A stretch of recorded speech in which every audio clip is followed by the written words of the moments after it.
Well, let's jump into a chapter that you're very familiar with. And by the way, those that are watching, those that are listening, there are links down below. Faith Beyond Youth Group. There'll be a link down there. Comes out November 7th, Yep. if I'm not mistaken. And you can get your copy from there. And we want to jump into the chapter that you, like I said, have a bit of focus on. And at the beginning of the chapter, you talk about of Teach for Transformation. You write about a time when your students basically told you to shut up. We don't want to hear from you anymore. Yep. Tell us about that moment. Yeah, I mean, the moment was hard, Paul. The moment stunk, right? Like it was the day that I wanted to quit my job and very nearly did, to be honest. So to set the context here before I get into that story specifically, so this was when I started the third church that I had worked at. So at that point, I was starting my 7th year in youth ministry. And I thought I was pretty good at what I was doing. I thought I knew how to structure a youth group gathering in a way that was engaging, that people would interact with, that they would leave with a faith beyond youth group. And so when I started in this ministry, it was in the Chicago suburbs. I did what I always had done, which was essentially the standard formula for youth ministry. So I went in, I led one of those games that we started off the show with, right? And then I gave a talk and we broke into small groups and we ended with some worship. And I kept doing this for like the first semester that I was there. And along the way, so I inherited a student leadership team in that particular context. And along the way, these student leaders were making it pretty clear to me that they didn't think this was working. So they were dropping hints and they were also saying it rather explicitly that, talks are maybe not the best way for us to learn. But it all really came to a head when they had decided that I was not listening to them, which I will say, Paul, was true. I was not listening to them.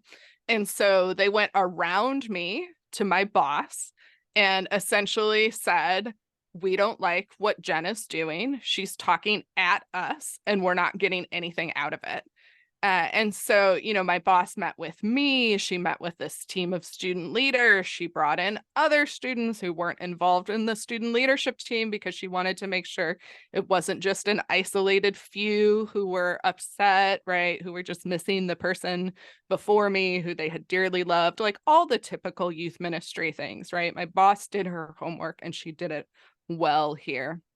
And it all came to a head when she decided we were going to get together in the same room and that she was going to mediate a conversation. And so these, yes, it was horrible, right? It was as horrible as you think it was. And so they started, and the student leaders came in prepared, and their opening line was, we don't want to listen to you talk at us. And so my boss led us through a conversation about why that was. And I went home that night really angry was my dominant emotion, right? Feeling like, how on earth do I work in a place where my boss is allowing a bunch of 16 and 17-year-olds to tell me how to do my job? Like, I've been trained at this, right? Like, this is how youth ministry works in the US. I'm doing it well. Like, the problem isn't me. The problem is definitely them. And so I sat on that anger for a while and went back into a meeting with my boss where she very, very graciously made the comment of, Jen, I think you're probably pretty good at what you do, and yet it is not working here. So you can keep doing what you're doing, but if you do that, you are going to lose these kids. Is that what you want? And hearing her say it like that, Paul, I mean, it was like something broke in me. And I went from anger to sadness of just feeling like, how have I not been listening to these kids? They've been telling me all along that this isn't working.